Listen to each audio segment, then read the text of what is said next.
This is the OTB Television Network, a service of Capital District Off-Track Betting.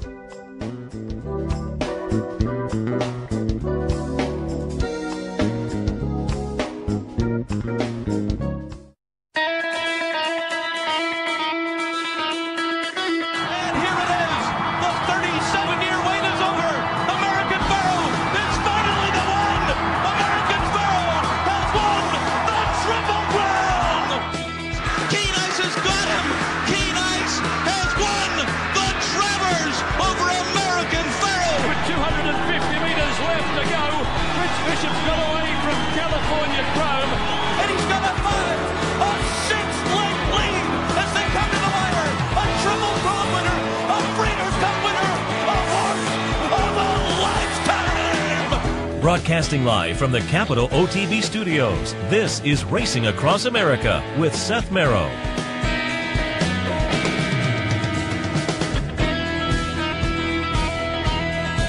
Good morning and welcome to Racing Across America on this Sunday morning. I'm Seth Merrow.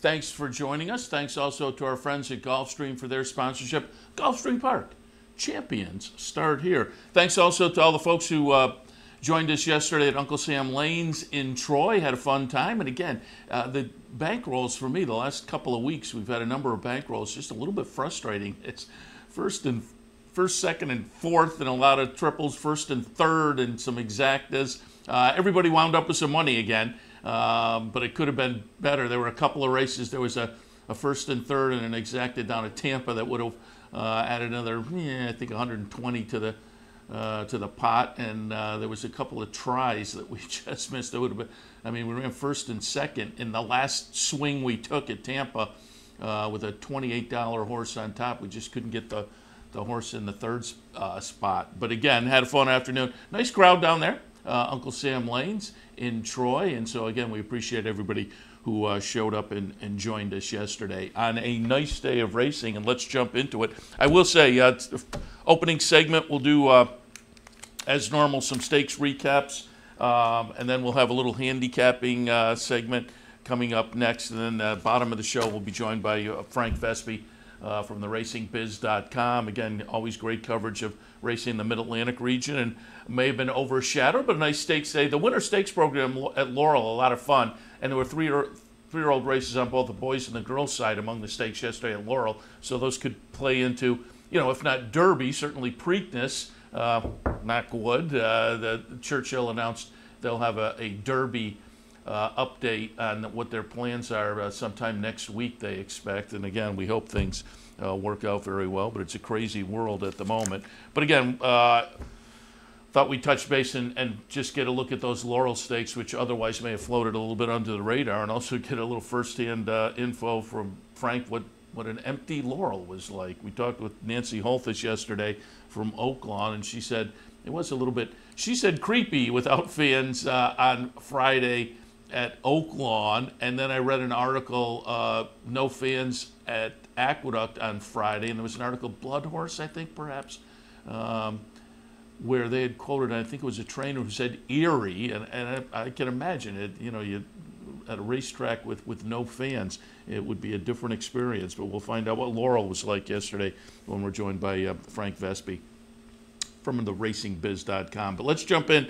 and take a look at some of the racing action yesterday. The highlight, obviously, on the Derby trail was the Rebel.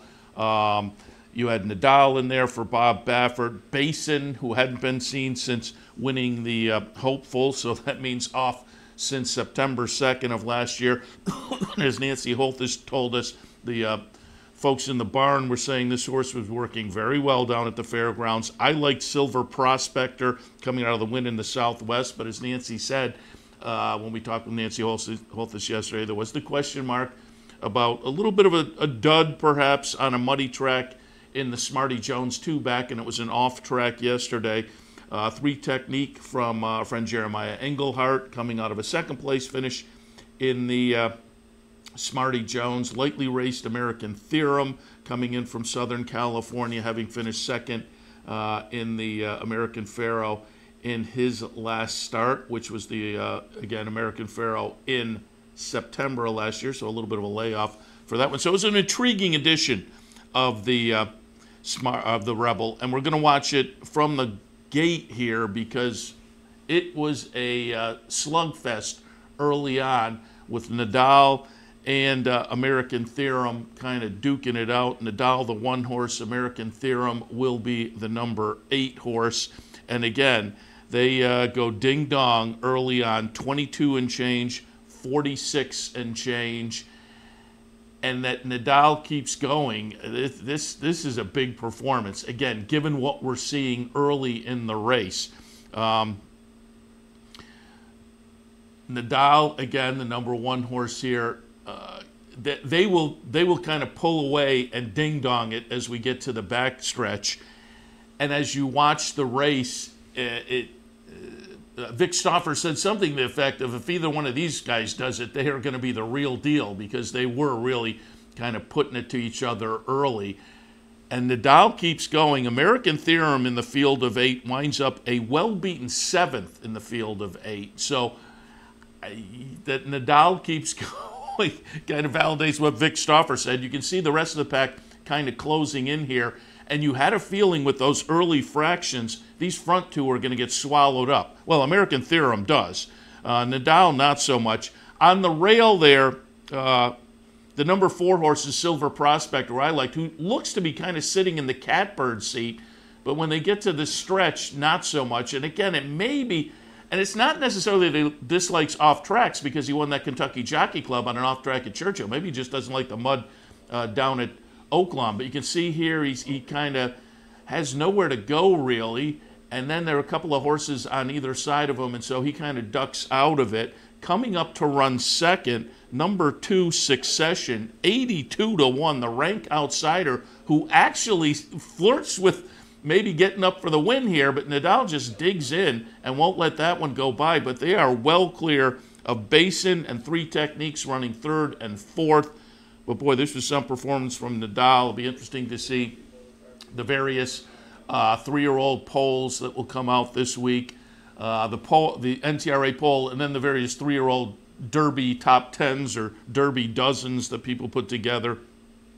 Because Nadal now 3 for 3 in the career, 6.5 furlong maiden special weight race middle of January, early February wins the San Vicente out in Southern California, and then Bob Baffert ships to take the Rebel. I think I read it was 6th, 7th, 9th Rebel for Baffert, who just seems to enjoy kind of splitting up his various 3-year-olds and taking some good ones to Oaklawn, and Nadal got it done yesterday, again, in fine fashion, given the fact that they, American Theorem put it to him early, but he hung on late. American Theorem, as I say, fated to be next to last. Accession, interesting, 82-1. What was the exact? Dollar exact is $78, with Nadal paying $3.80. He was the favorite, obviously, at 4-5, Nadal. But Accession had 8 starts so far in the career, only the Maiden Breaker as a win. Last time out had tried the Risen Star, finished 8th. Before that, LeCompte finished 7th, but seemed to appreciate the offgoing yesterday at Oaklawn, running 2nd in there and putting together some points. I think I have the point list here. Be curious to see where Accession won. 13 now, 20 points. So you would think we'll need some more to guarantee a spot in the gate. But at this point, sitting 13 is Accession. Nadal, with the 50 points yesterday, would seem to be in good shape to make it to the Derby. And Nadal yesterday, I did find a couple of buyer figures out there. Nadal yesterday, a 97 buyer. So this time of year, 3-year-old, decent little buyer figure. All right, let's go a little bit earlier on the card at Oaklawn and getting a 102 buyer. Serengeti Empress. We talked about this race again yesterday with Nancy Holthus, and just obviously, as Nancy said, it was kind of the Houston Ladies Classic Part 2, top 4 finishers from that race over at Sam Houston were coming back to vie for the win in the Azeri. I put the winner in the Houston Ladies Classic on top, Lady Apple, who was 3 for 3 at Oaklawn before yesterday in the Azeri. She'll be the number 4 horse. Serengeti Empress, though, I mentioned the winner of last year's Kentucky Derby, and you can see there, Emma lost Richard Aramia, and I think I read today that he's going to be back riding Richard Aramia, but there was the loose horse. But Serengeti Empress won the Kentucky Oaks last year, but we remember up here from the really ding-dong battle with Kafefi in the test. She takes them all the way around. Chart margin at the end was 6 1/4 lengths. She did go off as the 9-5 favorite. My Lady Curlin runs second. Lady Apple, disappointing. 5-2 is the second choice. Lady Apple winds up running 5th in there. As I say, a little bit disappointing. But maybe, she had done okay on wet tracks before with a limited kind of a sample. But again, maybe Lady Apple just didn't like the off-going yesterday, because not only had she won over an off-track before, she won over an off-track last year at Oaklawn. So maybe just yesterday's wasn't quite to her liking, but it was to the liking very much so of Serengeti Empress, who put in her first win since the Kentucky Oaks last year. But as I say, she was certainly impressive when she was up here vying for the test at Saratoga last summer, and kind of validated that talent that she has shown with, again, not only the nice win, but a 102 buyer figure as well. All right, let's go one earlier on the card at Oaklawn and look at the older horses. And again, there were some horses here that were coming out of the Razorback last time. I like Bankit. Oof, Bankit. There was nothing for Bankit. Bankit winds up as the 5-2 second choice. Bankit winds up 7th in the field of 7 after a really nice second place finish last time behind Warrior's Charge and the Razorback. The winner here, though, will be number 2, Night Ops, getting it done. And this is a horse that just is in the mix more often than not. Came out of a optional claimer win here at Oaklawn last time, was 3rd in a stake just before that at Oaklawn. But in a nice stretch duel here, Night Ops does get it done on the outside. And again, chart margin of just over a length. Running second was Snapper Sinclair, who I liked last time in the Razorback. I had that one in the mix yesterday in the Essex, but it was a pretty nice second place finish for Snapper Sinclair, 4-1. Pioneer Spirit was the 9-5 favorite and ran 3rd in there. And again, a nice little kind of a blanket finish amongst the top 3. Blanket in that they were right there with, I don't know, 100 yards to go or so before Night Ops pulled away. But again, the Brad Cox trainee, coming out of the optional claimer win last time, was coming into the race 2 for 4 overall at Oaklawn with a 2nd and a 3rd. So a little bit of a horse for a course kind of a play, and it'll be fun to see these horses come back in the Oaklawn handicap a little bit later. And I think from what we were saying when we talked to Nancy yesterday, I think the game plan is probably going to be that'll be the next start for Warrior's Charge as well, who looks so good in the Razorback for our friend Marshall Graham at 10 Strike Racing. All right, let's go to some of the action yesterday at Turfway. Take a look at, I have 3 of those races, because we have 3-year-old boys, 3-year-old girls, and then the Rushaway on the undercard of the Jeff Ruby, the old Spiral. Typically, he's kind of second stringers at this time of year, but can produce some interesting 3-year-olds going forward. But let's start things out with the JR Stakes Stake, Staeaks, Stakes, the Stakes Stake yesterday at Turfway. Finnick the Fierce winds up scratching out of this one, so it is a field of 11, and it will be number 12, Field Pass, getting it done. This is interesting because we've had Jeremy Plonk on talking about this race in the past, and he has said horses that do well in this race often come from the turf at Gulfstream, and if you kind of tuck that in your back pocket and use that, Field Pass came out of the win in the Dania Beach on the grass down at Gulfstream. Gets it done at a $9 mutual. Running second, Invader, the number 11 horse who had won the Battaglia on the synthetic at Turfway in his last start, and running third, the number 3 Fancy Liquor, coming from the turf at Gulfstream, and a debut maiden breaker for Mike Maker. So Mike Maker runs 1-3 in there, bookending Wesley Ward. So certainly on the trainer side, some players, but also on that angle. Kind of interesting, as I said, Jeremy Plonk has said to us a couple of times in the past when we've talked about this race that, you know, looking at historical trends, it seems like over the synthetic at Turfway, horses often do well when they come from the turf at Gulfstream. That's how it played out yesterday. And as I said, if you tuck that in your back pocket, you wound up with $9 and change there at Turfway yesterday in the Jeff Ruby Stakes stake. A little bit earlier on the card, it was the Bourbonette. Again, as I said, 3-year-old boys and 3-year-old girls. And so the Turfway stake doesn't necessarily play into the Derby on dirt, but these are interesting races as far as keeping in mind 3-year-olds to watch going forward. Whether they try the dirt or maybe these are horses that will be 3-year-old turf runners in the future. That's on the old Spiral, the Jeff Ruby Stakes side, but the Bourbonette plays kind of the same role as far as the girls, and the Bourbonette Oaks at a mile for $150,000 for the 3-year-old fillies yesterday, won by number 3, Queen of God.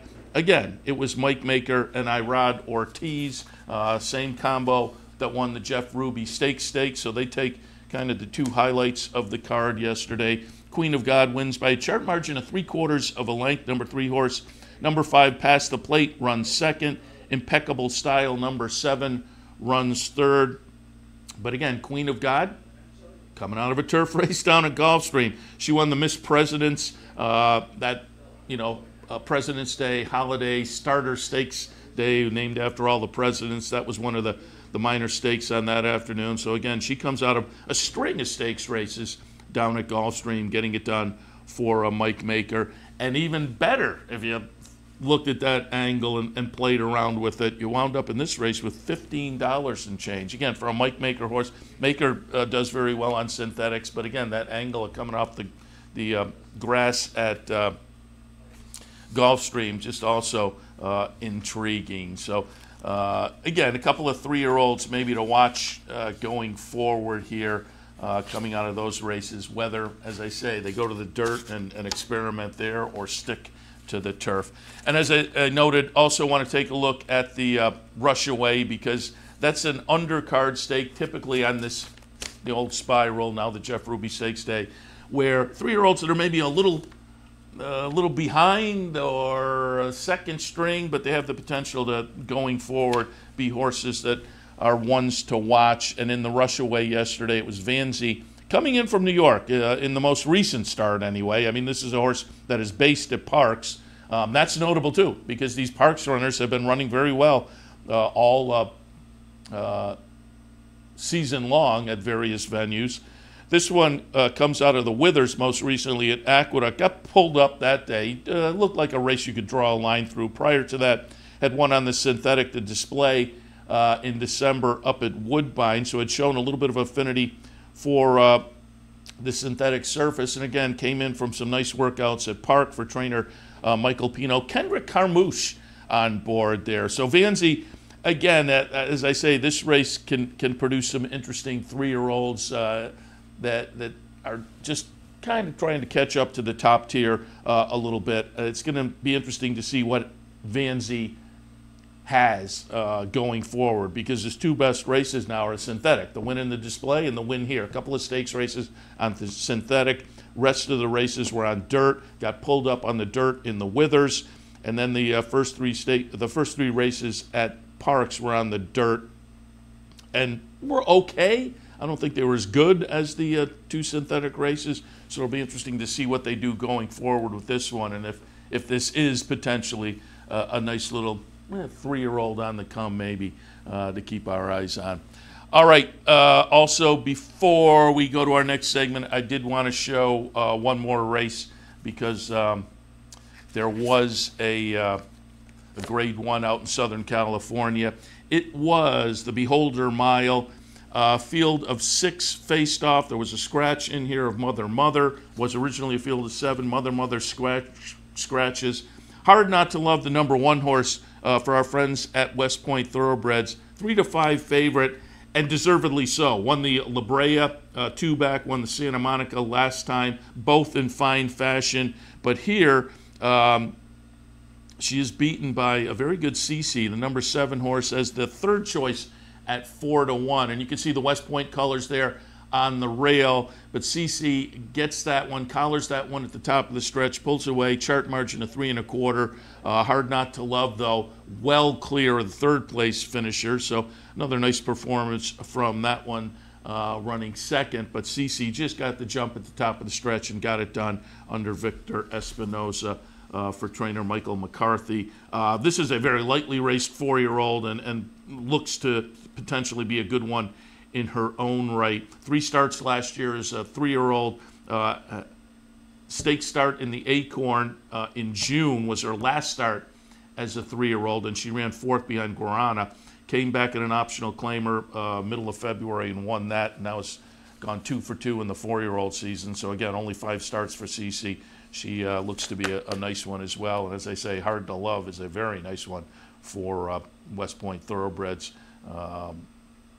So beating that one was a feather in the cap of CC, who, again, very lightly raced and has a bright future, you would think. All right, we will take a break. When we come back, take a little look, little handicapping look at Aqueduct for this afternoon. Maybe look at one of the pick 4s. During the commercial, I'll decide early or late.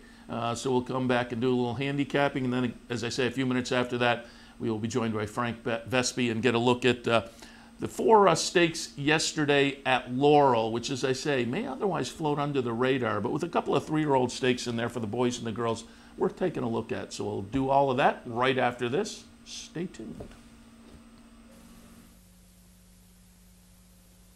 Welcome to Albany County, an incredible destination to live, work, and play, with easy connections to more than a dozen cities from our vibrant modern airport. It's a short trip downtown to a hive of culture and amusement, from world-class shows at the newly renovated Times Union Center to reliving the past at the New York State Museum. From outdoor recreation to shopping to nightlife, Albany County has something for everyone. We'll see you soon.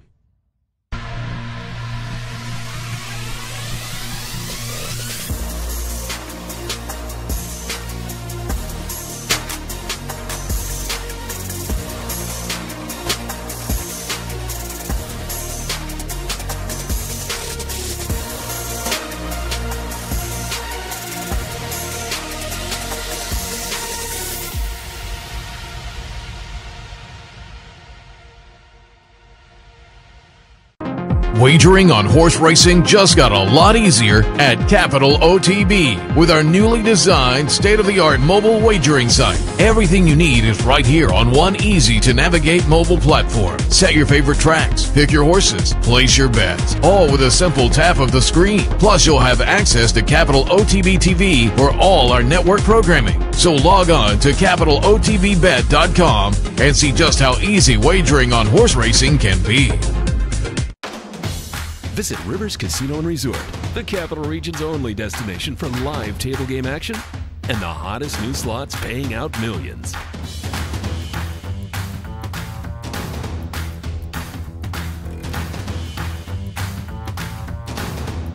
And they're off. Horse betting is now at Rivers Casino and Resort with Capital off-track betting terminals and live tellers located just off the gaming floor at Van Slyck's. Get in on all the action at Rivers Casino and Resort. Welcome back to Racing Across America on this Sunday morning. I was reading a little Twitter during the break, and our friend Steve tweeted out, I mentioned CC ended the 3-year-old season last year running 4th in the Acorn, and Steve has a chart of the Acorn field talking about how strong that one. Serengeti Empress finished 2nd in that race last year. She had the nice win at Oaklawn, and he goes through the field and talks about the stakes win they had since then. So that edition of the the 2019 edition of the Acorn, very strong, as some future key race potential I get in a much broader sense, certainly. I wanted to mention a couple other wins yesterday on undercards. Out at Santa Anita, Charlatan, the really promising Baffert runner, broke the maiden in the career debut with a triple-digit buyer a few weeks ago, February 16th. Came back yesterday, an allowance optional claimer, won that very easily. Chart margin of over 10 lengths as the 30-cent to $1 favorite. Somebody on Twitter, I will tip my cat, somebody on Twitter said, the most impressive Baffert runner I've seen in almost 20 minutes. I'm sure referring to Nadal a little bit earlier. So Bob Baffert, a little bit loaded again on potentially the Derby Trail. Charlatan looking good. And winning the maiden special that we talked about with Nancy Holthus yesterday at Oaklawn, Blackberry Wine. The chart margin, 13 lengths, just ran away and hid from a large field. And we mentioned yesterday, had already won a couple of races, but was disqualified out of those, and so subsequently steps into a maiden race at Oaklawn worth $87,000 and runs away and hides from that field. So Blackberry Wine looking good yesterday. Charlatan looking good as well on the undercards. All right, I will take a quick look at the late pick 4 at Aqueduct, and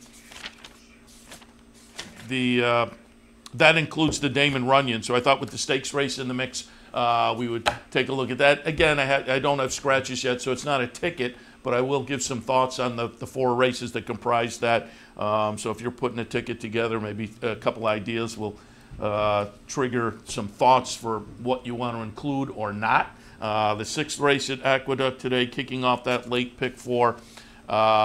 Conditional claimer going a mile. I have a 3, 8, 7, and 9. BB Banker on top. Just makes that move that I have talked about liking quite a bit. State bred allowance into an open claimer. Class-wise, that just always seems to be a good move. But now that they've added, and this goes back a ways before they had these conditional claimers. So now that they've added these conditional claimers, when you move from the state bred allowance into the open conditional claimer, to me, maybe even a little more potent. So the Rudy Rodriguez runner making that class move. I'll put BB Banker on top. Our last buck in the 2nd spot. This horse came out of state-bred allowance into a starter allowance last time and just missed. I think this is clearly some additional class relief. So our last buck also in. And Quiet Out East, Brad Cox runner off the claim. Tossed in a clunker last time. And that was off a little bit of a layoff. So maybe the horse has gone in the wrong direction.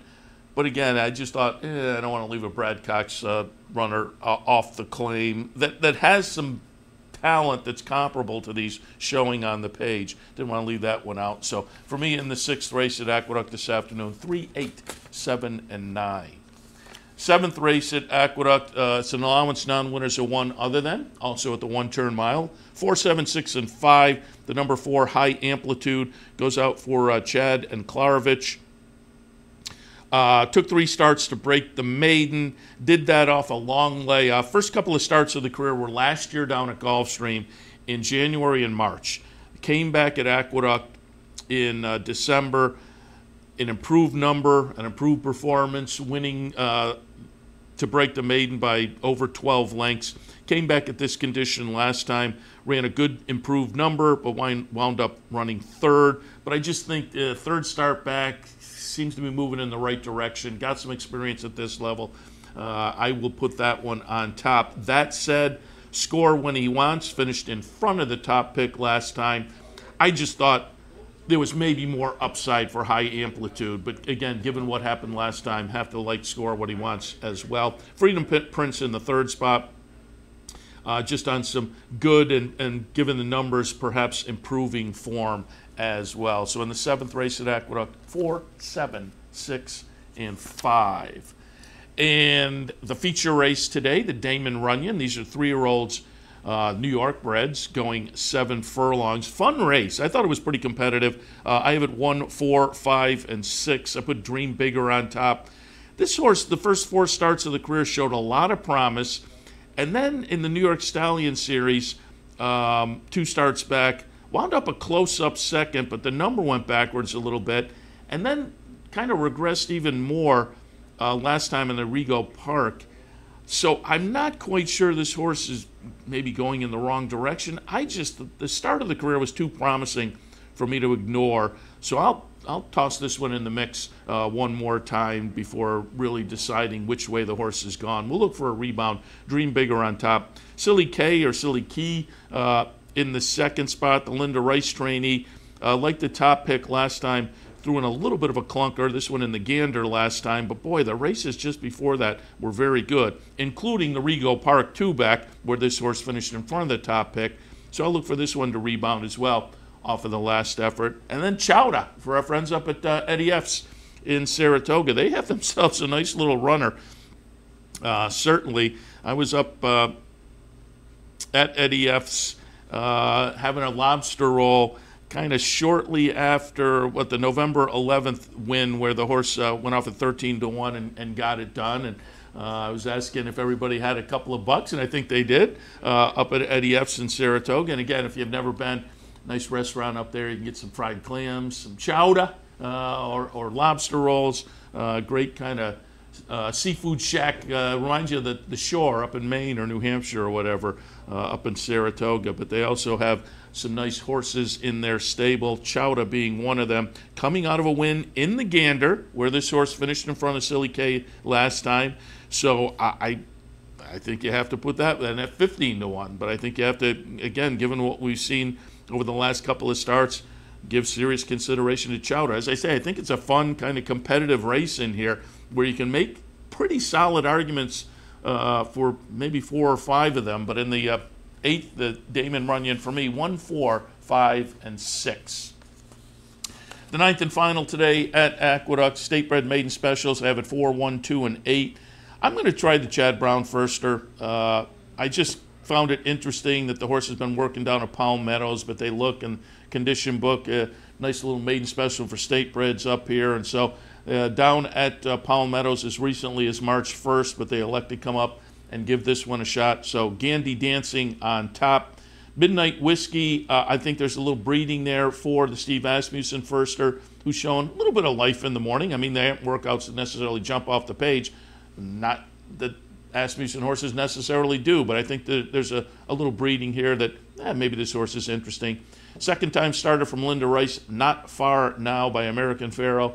Showed a little oomph in the career debut and may be able to build off of that one. And I thought Ernie Banker from John Kimmel also had some possibility in the second career start. So a little bit of a puzzle, but in the 9th at Aqueduct, 4, 1, 2, and 8. All right, that gives you some ideas on that late pick 4 at Aqueduct, including the nice little stakes race, the Damon Runyon. We'll head to another break. When we come back, our friend Frank Vespe will join us. TheRacingBiz.com. They do a great job of covering racing in the Mid-Atlantic, and yesterday Frank was at Laurel for some of the stakes action. We'll check in with him and get some recaps on those races right after this. Stay tuned.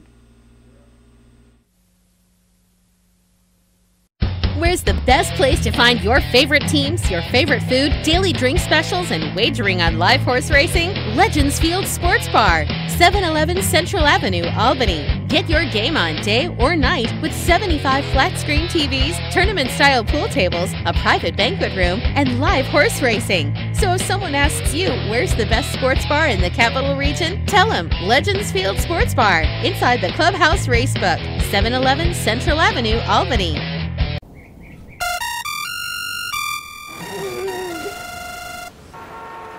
Come on. I want sales reports on my desk by Monday. Whoops. My bad. Love racing? RTN brings you every live simulcast on your home television, plus live video streaming and race replays on your PC and mobile devices. To order, visit rtn.tv. RTN, a breed apart. Here in upstate New York, no one provides bettors with more wagering options than Capital OTB. Our network of branch and easy bet locations stretches from the mid-Hudson Valley all the way to the Canadian border and west to central New York. So whether you need to place a bet, fund your Capital Bets account, or watch the next big race, all the action is just around the corner. A full list of our branch and EasyBet locations can be found online at capitalotb.com. Capital OTB, the better and most convenient choice for wagering in upstate New York.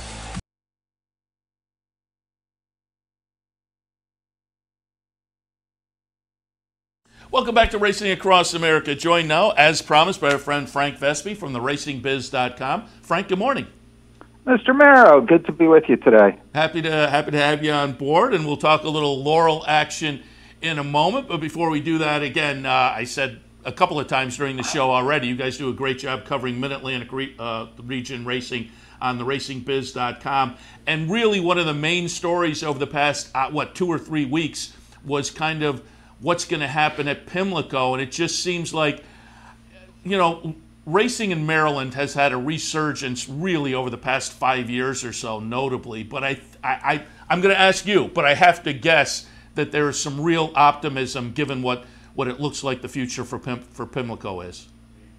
Yeah, I mean, I think, you know, the truth of the matter is, if this deal goes through, and, you know, this last week has complicated matters, shall we say, because you have a couple things.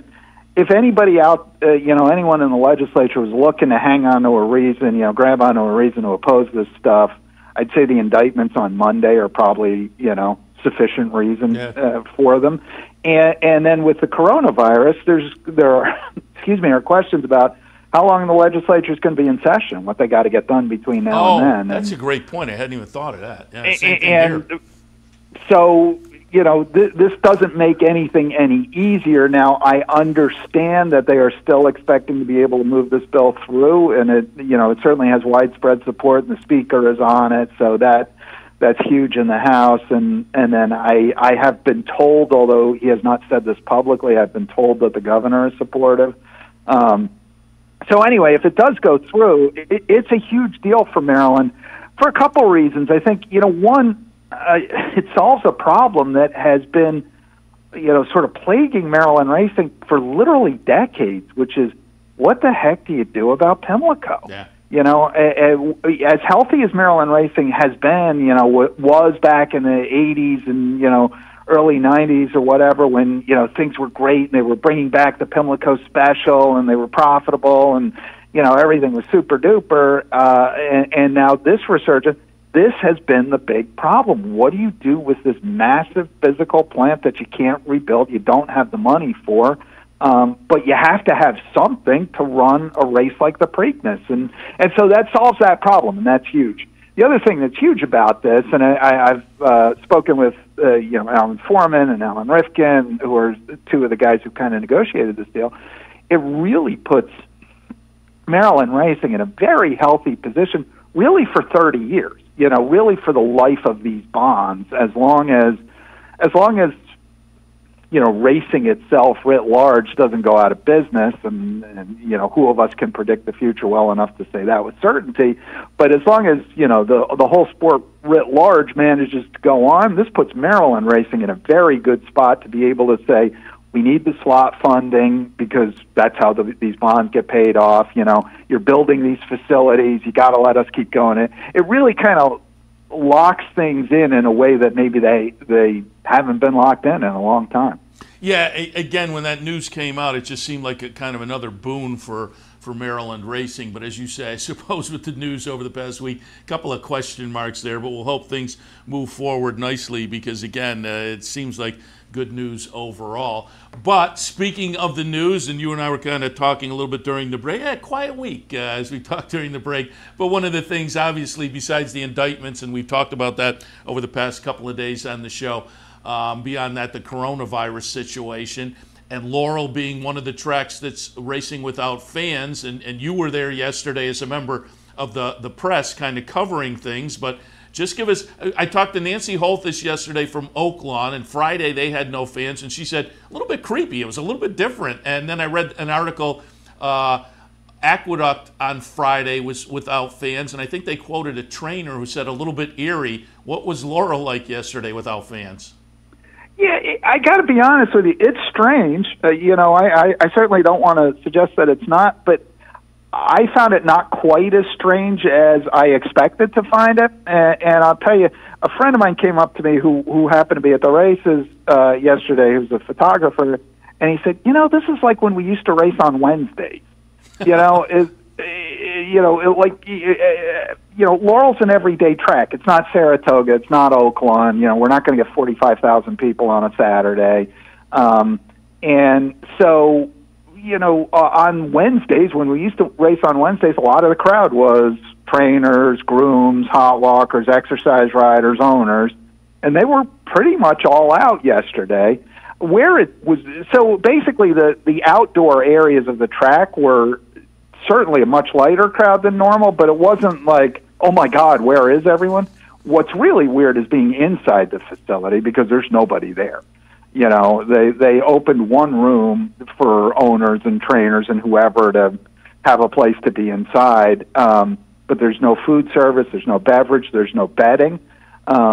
So you're kind of you're in the room or you're not in the room, and that's about it. You can't go anywhere else in the facility. So it is a very strange atmosphere, and everybody's kind of there's only one room open, and people are sitting as far away from each other as they possibly can, which was sort of interesting.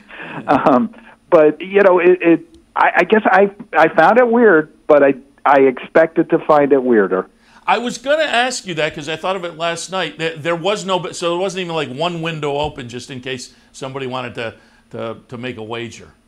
No, and I was told that on Friday early in the day they had betting machines up and they had like one of the stands in the food court open, and then at some point during the day they just officials from the track came out and told the stand to shut it down, and they shut down all the betting machines. And I haven't had a chance to talk to anyone, so I cannot tell you the rationale behind that. I mean, it seems like to me, like there were a couple guys there yesterday that I know put real money through the windows, and there was no place to put it through the windows yesterday. So I don't know if their thought process is just we basically don't want you here unless you're super duper committed. So we're basically gonna make it sort of uncomfortable. Or if there's some other thought process, I just don't know why they made those decisions. But yes, you go to the racetrack, but you cannot place the bet. Yeah, interesting.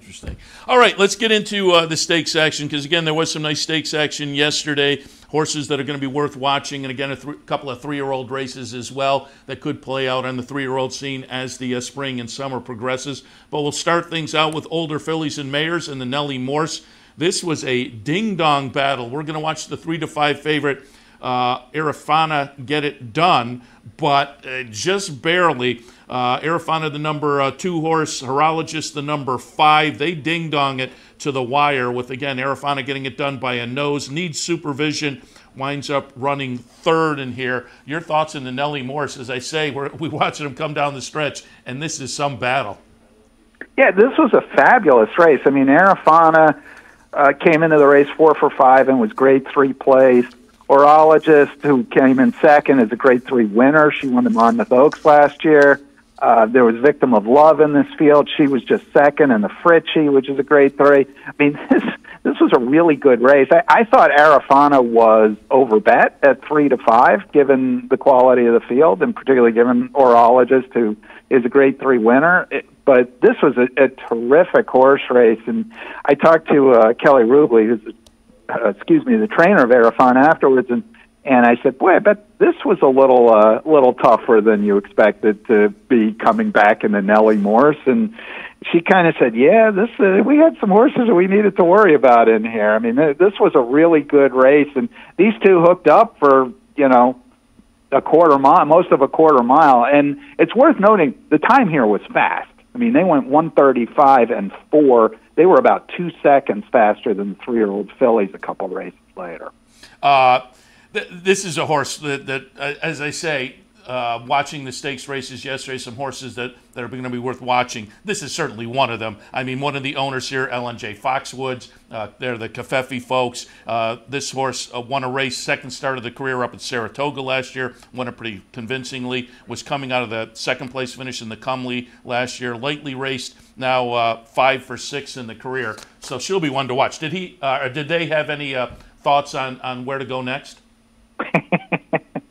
I'm laughing because Kelly, the trainer, she plays it really close to the vest. Like I think if you were, say, watching TV with her and she went to the fridge to get a sandwich and you said, "Are you coming back?" She'd say, "Well, I've got to think about it. I got to see how I came out of getting the sandwich and talk to my owners." And so you will never get that answer from her. But it was clear in talking with her, they think very highly of this filly. I mean, she had the only race she lost last year, she was the beaten favorite in the Cumley. I mean, this is a legitimate racehorse. So I think and when you look at who the ownership group are, you can reasonably assume they have bigger ideas in mind than, the $100,000 Nellie Morris, that they will at some point go fishing in deeper waters. Yeah, nice little comebacker. I mean, a gutsy performance that you think has to move her forward fitness-wise in the first start of the year. Let's move on to the Beyond the Wire.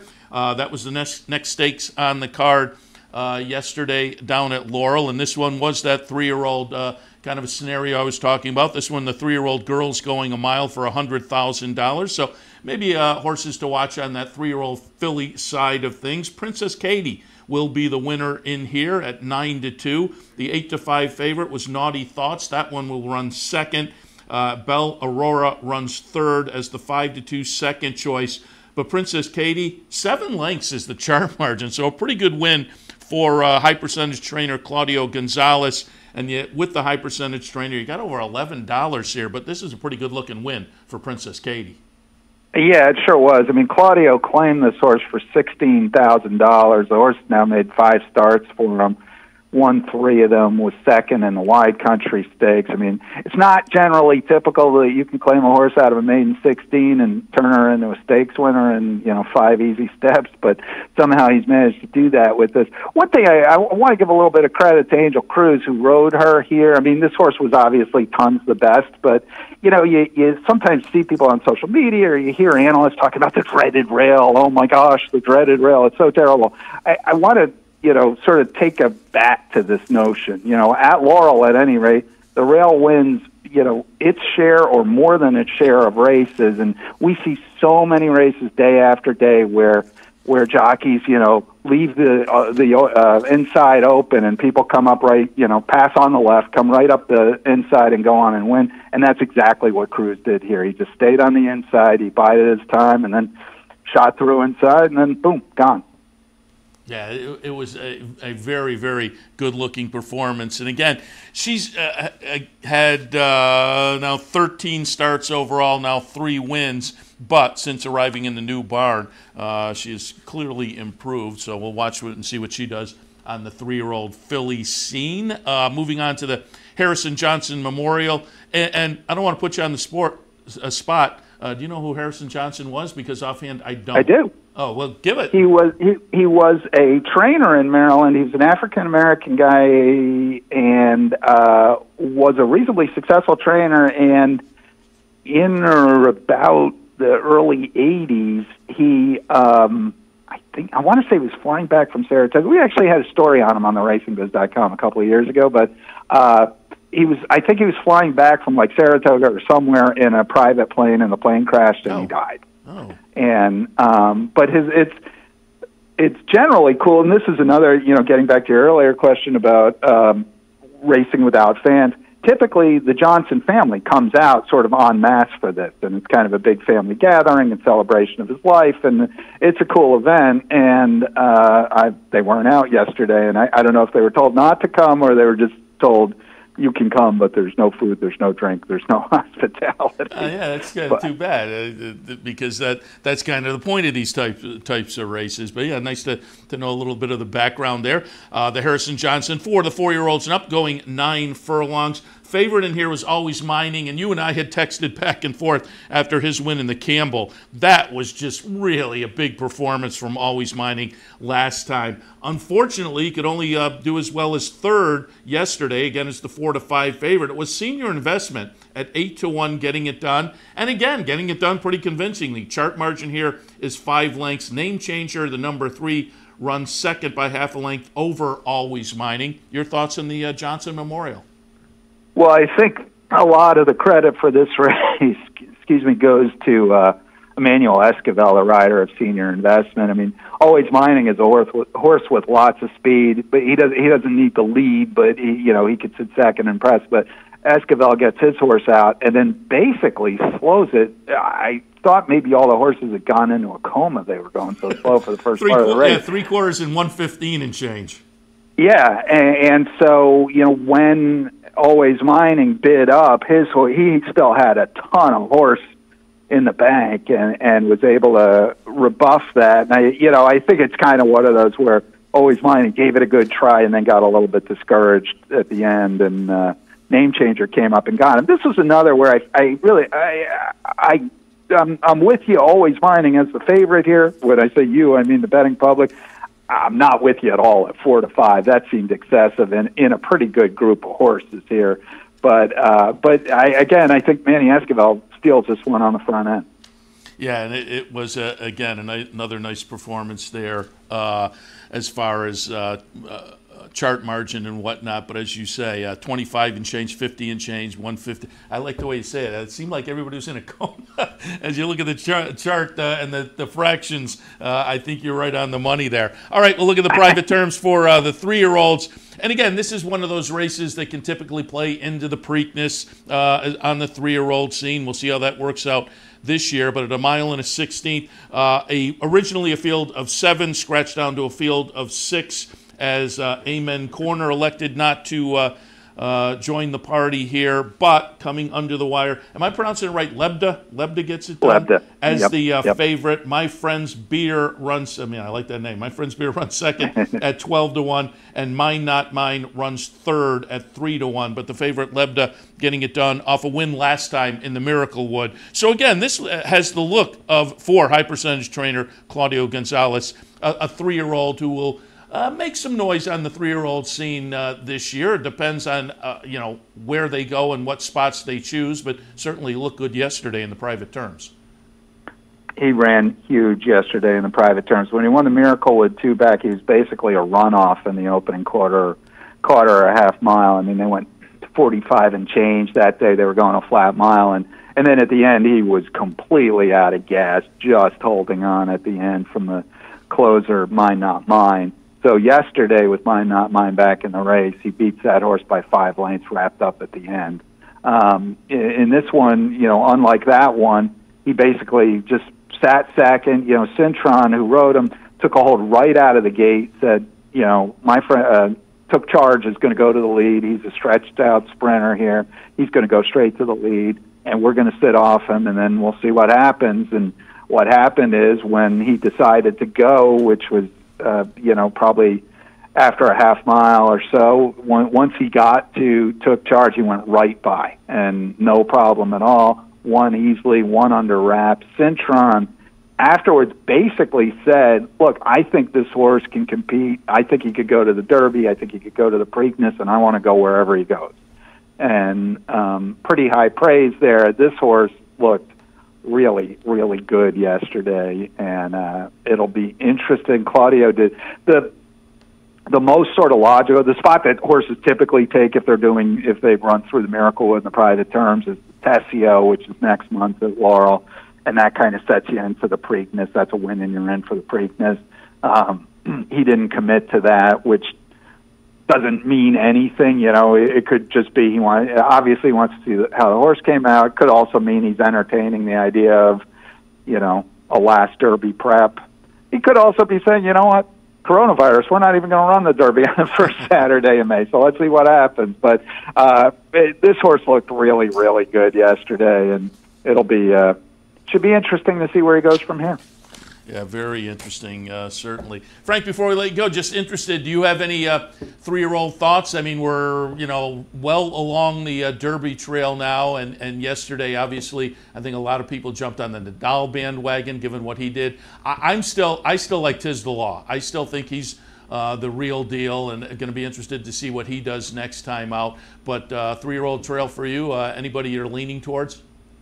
Well, and no, not really. I'm really interested to see the Florida Derby. I mean, I think that's going to be a really, really interesting race with a lot of hard hitting runners in it. I got to say, Nadal yesterday, watching that race, maybe it's just me, I felt like I was watching Maximum Security's Kentucky Derby. Go super fast early, everybody comes to you, and then amazingly have another gear at the end. So pretty impressive effort there. I just that was exactly what I thought of watching that race. Yeah, it did seem like they would swallow him up at the top of the stretch, and that didn't happen, as I say. Well, I quoted at the top of the show I saw on Twitter last night. One guy, and I tipped my cap to him, I kind of laughed. He said, "Man, Nadal, the most impressive Baffert runner I've seen in at least 20 minutes." Yeah, no, it's exactly right. Every year it's the same thing. Well, Baffert's got 12 horses. I mean, it's funny, and I'm sure you talk to these guys too, like a Mike Trombetta, or a Barclay Tagg or a John Service, every few years maybe they get a horse on the trail, and it's a huge deal. Baffert's got like 6 of them a year. It's I don't know. Either he's a lot better with 3-year-olds than everybody else, or he's getting horses that are better suited to this than everybody else, or it's just not fair. I don't know, but it's got to be frustrating if you're some of these other guys. Like every 5 years, I get 1, and he gets 5 every year. Yeah, very true. All right, Frank, we'll let you go, but I do want to remind people theracingbiz.com, great spot to check out. Keep up with racing in the Mid-Atlantic region. As always, we appreciate the visit. We'll talk again. My pleasure, Seth. Thanks for having me, and have a great week. Same to you. Frank Vespe, theracingbiz.com. All right, we'll wrap things up for this edition of Racing Across America. I do want to remind you, today at the Clubhouse Racebook, if you want to swing on by, we have a double promotion, a trifecta challenge, and a match bet promotion. That all happens here this afternoon. Clubhouse Racebook, 711. Central Avenue in Albany. We also want to thank our friends at Gulfstream for their sponsorship. Gulfstream Park, champions start here. And again, things are hour by hour in our society right now. Things are changing, but currently racing still going at the venues we're going to look at this afternoon on OTB Live. I'll be back in an hour and a half or so to jump in and take a look. We'll have some Gulfstream, some Aqueduct, Saratoga Harness, and more on OTB Live. And as I noted, Churchill came out yesterday and said sometime next week they will have some information on this year's Kentucky Derby. And I think they're probably trying to do the right thing and make some kind of decision as early as possible, because obviously a lot of people travel to the Derby. We were talking yesterday when we were at Uncle Sam, the Uncle Sam's Lanes in Troy. We were kind of talking amongst ourselves and kind of speculating, what if Churchill gets in touch with Maryland and New York and everybody says, hey, let's move the whole Triple Crown later? That would solve some problems. It would open up some new problems, though, in that tracks would have to plug in some kind of extra prep race around the country, because obviously you can't, you're already, people are laying off from Louisiana Derby or Florida Derby and having a month and a half to the Kentucky Derby. Now you couldn't add, they're not going to lay off for 2.5 months and expect to be ready to roll, although it is a new world in the 21st century as far as layouts. But still, that situation, how do you handle that? And would that be a kind of thing? Yeah, let's see if we can get every, the major tracks to put in some kind of 3-year-old race. At which point, would those be points races, or would those just be fitness races and the points are decided with the traditional points races? So there would be a lot of moving parts to moving the entire Triple Crown, certainly, but it would seem like that would be at least an option that probably has been discussed. I don't know that for a fact, but it seems like that would at least have been floated out there, but the obstacles may be too great. But again, Churchill next week is expected to have some kind of announcement on the 2020 Kentucky Derby and what the plans are. Let's keep our fingers crossed.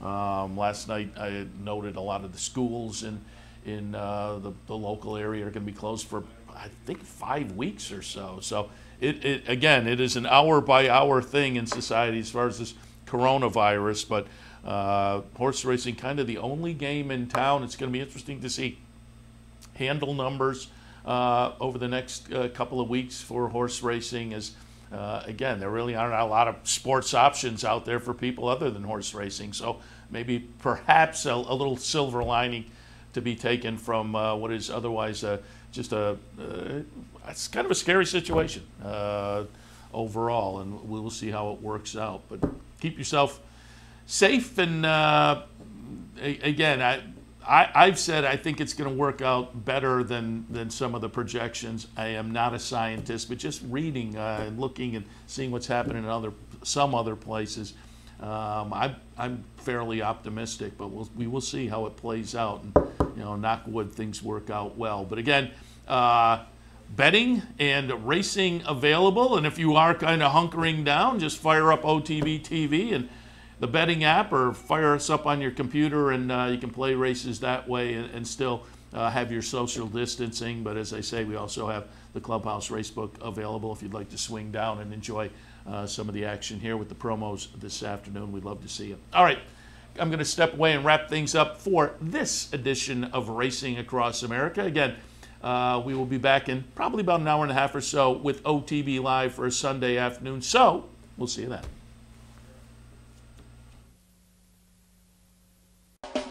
You're watching OTB TV, a service of Capital Off Track Betting.